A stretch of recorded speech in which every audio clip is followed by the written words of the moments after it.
அன்பான வணக்கம். என் பெயர் தேஜேஷ். நான் ஜூனியர் MOV பாலர் பள்ளியில் படிக்கிறேன்.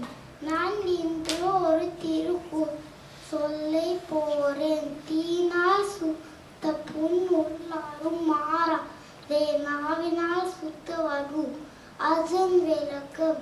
தீனால் சுத்த புண் வெளியே இருந்தாலும் உள்ளே யார்விடும், ஆனால் நாவினால் கூறும் தீய சொல் வடு என்றும் ஆறாது மறையாது. வாருங்கள், குரலை மையமாக வைத்து ஒரு கதை கேட்போமா? ஒரு ஊரில் ராமு என்பவன் இருந்தார்.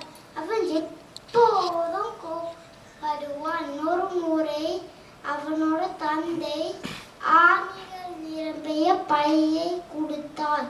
நீ எப்போதும் படுறாயோ அப்போதான் ஒரு எடுத்து சூச்சல் அடிக்கவும். ராமு அப்படியே வந்தான்.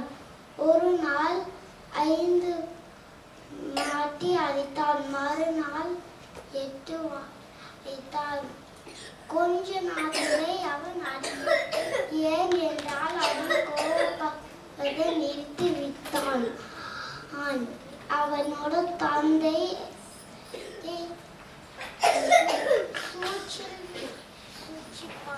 சூழ்ச்சியில் இருக்கிற ஓட்டைகளை பார், இந்த சுவருக்கு முன்னால் இருந்த மாதிரி இல்லை.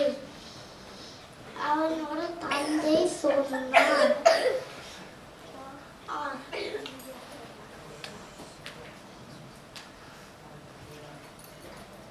அதனால்தான் நீ கோபத்தில் சொல்லும் வார்த்தைகளும் செயல்களும்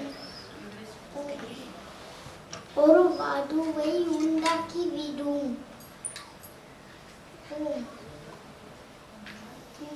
என்னதான் உன் செயல்களுக்கு மன்னிப்பு கேட்டாலும் அந்த வடு ஆறாது மறையாது.